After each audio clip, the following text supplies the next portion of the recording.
et du Saint-Esprit. Amen. Le bien de mon Père, bonjour. Bienvenue à cette nouvelle journée de méditation où nous commençons la 3e semaine du temps de l'Avent. Le bien de mon Père, j'imagine qu'hier déjà, chacun de nous sommes allés à l'église hier, célébrer avec nos frères et sœurs le 3e dimanche du temps de l'Avent qui correspond, comme nous le savons bien, au dimanche de la joie. Oui, j'imagine que la joie nous habite déjà parce que dans la première lecture, qui était tirée du livre du prophète Isaïe, au chapitre 35, les versets 1 à 10, le prophète disait déjà que Dieu vient lui-même et va nous sauver, Dieu vient lui-même et va sauver le peuple. Il faut dire, le bien de mon Père, que Isaïe écrit ce texte vers le 6e siècle avant Jésus-Christ, où le peuple juif est en déportation depuis près de 50 ans en Babylone. C'est d'un moment que vous voyez l'enlisement, le désespoir, et c'est dans ce contexte qu'il va dire que le Seigneur va venir les sauver et que le Seigneur va venir les venger.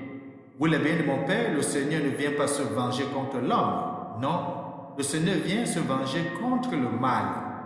Quelle que soit la longueur, la durée, le temps que nous passons loin du Seigneur, si nous restons en communion avec lui, un jour il tourne tout son regard et il vient nous sauver.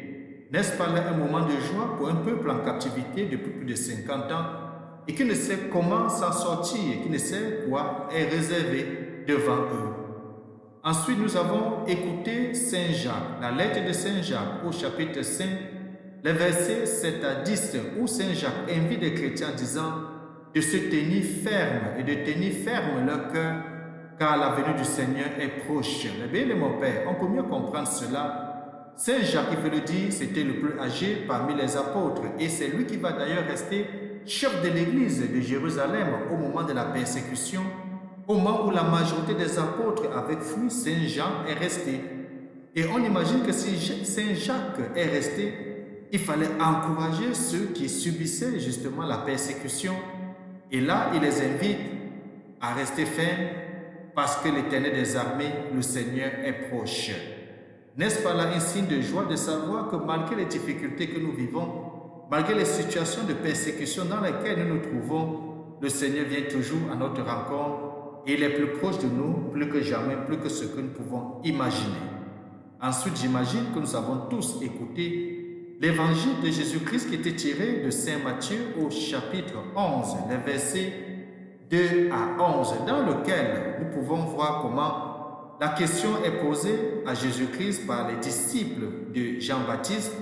Jean-Baptiste que vous connaissez bien, un de mes saints préférés, si ce n'est le saint le plus préféré, qui pose la question de Jésus à savoir, es-tu celui qui doit venir ou devons-nous en attendre un autre? Question posée lui-même par Jean-Baptiste, qui à un certain moment entrait, comme nous pouvons le savoir, dans le désespoir aussi, mais dans l'interrogation, vu que Jésus-Christ ne parlait jamais de lui, ne parlait jamais de Messie, puisque Jésus-Christ ne menait pas une vie ascète comme Jean-Baptiste le menait, on peut imaginer que Jean-Baptiste était dans le doute, et pour se rassurer, on se rapproche vers celui qui peut donner la bonne information, qui est Jésus-Christ lui-même.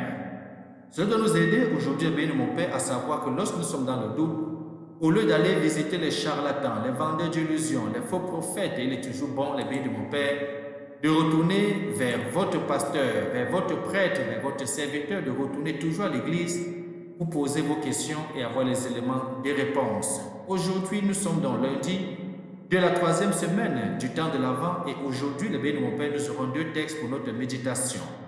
Le premier texte est tiré du livre des Nombres au chapitre 24, les versets 2 à 17, dans lequel on souligne déjà qu'un astre se lève et cet astre sera issu de Jacob. Il faut dire le bien de mon Père, Jacob est descendant d'Isaac, Isaac est descendant, nous savons, d'Abraham, le père de nos croyants, le père des croyants d'aujourd'hui. C'est Abraham, et c'est Abraham qui avait été annoncé, comme nous le savons bien, la promesse que sa progéniture sera nombreuse. Et aujourd'hui, malgré tout ce qu'on vit, on voit bien qu'il est annoncé depuis longtemps qu'un astre va se lever et il sera issu de Jacob. Ensuite, le bien de mon Père, nous allons méditer l'évangile de Jésus-Christ selon Saint Matthieu au chapitre 21, les versets 23 à 27, dans lequel le baptême de Jean va se poser d'où venait-il? Jésus va poser la question. D'où venait le baptême de Jean? Le baptême qu'il faisait à l'eau au bord du Jourdain. Le baptême auquel Jésus-Christ, nous allons le voir, après sa naissance, va aller lui aussi porter ce baptême-là. Vous, les bénis de mon Père, nous pourrons nous poser la question aujourd'hui. Le baptême que je porte, est-il un vrai baptême? Est-il un baptême apostolique, c'est-à-dire, est-il un baptême qui est fait avec l'eau, avec la formule trinitaire, le Père, le Fils et le Saint-Esprit, et surtout qui nous est donné et conféré par un homme qui est en communion avec l'Église? Tournons nos sens à l'intérieur, apprêtons les bénis de mon Père les différentes thèses d'aujourd'hui, à chacun et à chacune, bienvenue.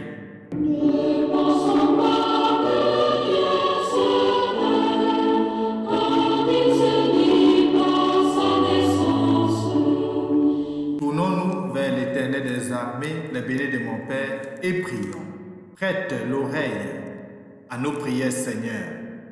Que la venue de ton Fils au milieu de nous éclaire la nuit et éclaire notre cœur. Nous t'avons prié par le même Jésus, lui qui vit et règne avec toi, Dieu pour des siècles et des siècles. Amen. Les bénis de mon Père, nous pouvons à présent ouvrir notre Bible au texte du Nombre, au chapitre 24 de lire les versets 2 à 17. Et ensuite, nous allons méditer ensemble l'évangile de Jésus-Christ selon saint Matthieu au chapitre 21, les versets 23 à 27. Bonne lecture. Alléluia, alléluia, alléluia,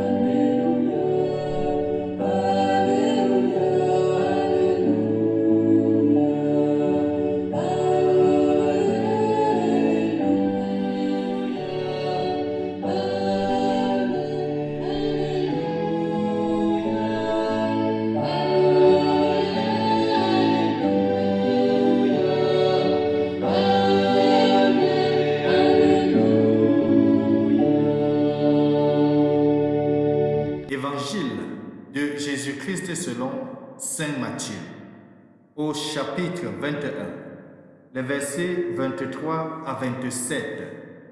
En ce temps-là, Jésus était entré dans le temple, et pendant qu'il enseignait, les grands prêtres et les anciens du peuple s'approchaient de lui et lui demandaient « Par quelle autorité fais-tu cela? Et qui t'a donné cette autorité ?» Jésus leur répliqua: à mon tour, je vais vous poser une question, une seule, et si vous me répondez, je vous dirai moi aussi par quelle autorité je fais cela. Le baptême de Jean, d'où venait-il? Du ciel ou des hommes? Ils faisaient en eux-mêmes ce raisonnement. Si nous disons du ciel, il va nous dire, pourquoi donc n'avez-vous pas cru à sa parole? Si nous disons des hommes, nous devons redouter la foule, car tous tiennent Jean pour un prophète. Il répondit donc à Jésus: nous ne savons pas. Il leur dit à son tour: moi, je ne vous dis pas non plus par quelle autorité je fais cela. Acclamons la parole de Dieu. Louange à toi, Seigneur Jésus-Christ. Et béni de mon Père, une question est posée à Jésus dans cet évangile. Par quelle autorité fais-tu tout ce que tu fais? Par quelle autorité enseignes-tu? Par quelle autorité guéris-tu les aveugles? Par quelle autorité fais-tu du bien, en d'autres termes? Eh bien, mon Père, j'ai toujours l'habitude de dire que j'aime voir Jésus-Christ dans ce genre de situation. Situation dans laquelle on veut le piéger, situation dans laquelle on l'interroge pour pouvoir l'accuser par rapport à ses réponses.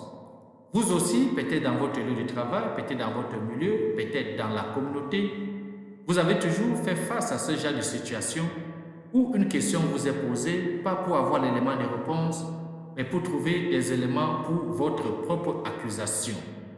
Jésus, de façon magistrale, renvoie toujours ses interlocuteurs dos à dos, mais surtout, il les confond. Et nous croyons que la sagesse et l'intelligence donnée par l'Esprit Saint est au-dessus de l'intelligence humaine.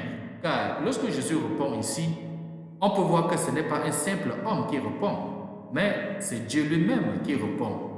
D'ailleurs, Jésus va nous dire que lorsque vous serez traduits dans les tribunaux, ne vous inquiétez pas de ce que vous direz, parce que mon Père, à travers l'Esprit Saint, mettra dans vos lèvres ce qu'il faudra dire. Eh bien, mon Père, dans tout l'Évangile, on voit Jésus-Christ prêcher toujours avec autorité. Or, on sait que toute autorité vient de Dieu, Saint Paul va nous le dire plus tard, mais encore au temps des Juifs, c'était encore plus visible et plus accentué on savait que l'autorité venait justement de Dieu et Dieu seul pouvait dire à quelqu'un tes péchés sont pardonnés puisque Dieu seul avait le droit de pardonner le péché. Dieu seul était le seul juge. Dieu seul était celui qui pouvait accorder des biens, des bénédictions et des grâces au peuple. Mais Jésus, dès sa naissance, nous l'avons vu lorsqu'il aura l'âge de 12 ans, sera au temple en train d'enseigner et d'enseigner avec autorité, va nous dire l'Évangile. On va voir Jésus-Christ va chasser le démon avec autorité. Une seule phrase, le démon va s'en sortir et fuir. Nous allons voir Jésus également sur le lac en train de gronder la nature, en train de donner l'ordre à la nature de se calmer, la tempête apaisée, et la tempête va s'apaiser. Donc la question posée aujourd'hui à Jésus répond à un certain nombre de choses, mais la réponse de Jésus est assez claire. Il faut le dire, Jésus-Christ n'a pas de compte à donner à l'homme, c'est Dieu, c'est le Créateur. Et dans le prologue de Jean, on va dire dans Jean chapitre 1 et surtout au verset 2, que tout a été créé par lui et tout a été créé pour lui et rien n'a été créé sans lui. C'est Dieu au milieu de nous et cela doit nous aider lorsque nous sommes dans ce temps de l'attente, le temps de l'espérance, de regarder justement l'autorité qu'a le Christ et de nous demander chacun à nous-mêmes le baptême que j'ai reçu, l'autorité venait de qui pour que cet homme puisse me baptiser. De plus en plus dans le monde aujourd'hui, nous voyons des faux prophètes qui se lèvent par-ci, par-là, qui prêchent non seulement la division dans des familles, qui prêchent la division dans des communautés et qui atteignent même la foi de plusieurs fidèles, de plusieurs chrétiens.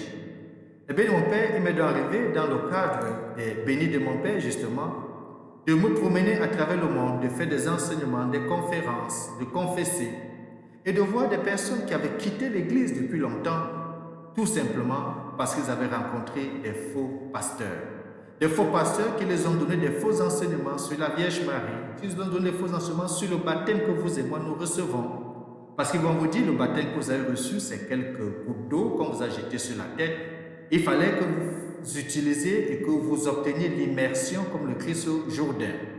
Je ne vais pas entrer dans le débat aujourd'hui, tout simplement pour vous souligner que notre foi doit être ferme et solide, comme Saint Jacques l'a rappelé hier dimanche, car la venue de notre Seigneur est proche. Il s'annonce dans notre cœur, il s'annonce dans notre vie, dans les jours qui viennent. Nous allons chanter Hosanna. Que Dieu Tout-Puissant nous aide aujourd'hui, le béni de mon Père, à rester ferme avec notre foi et notre croyance, et qu'il nous bénisse et nous garde, lui qui est Père, Fils et Saint-Esprit. Amen. Bonne journée.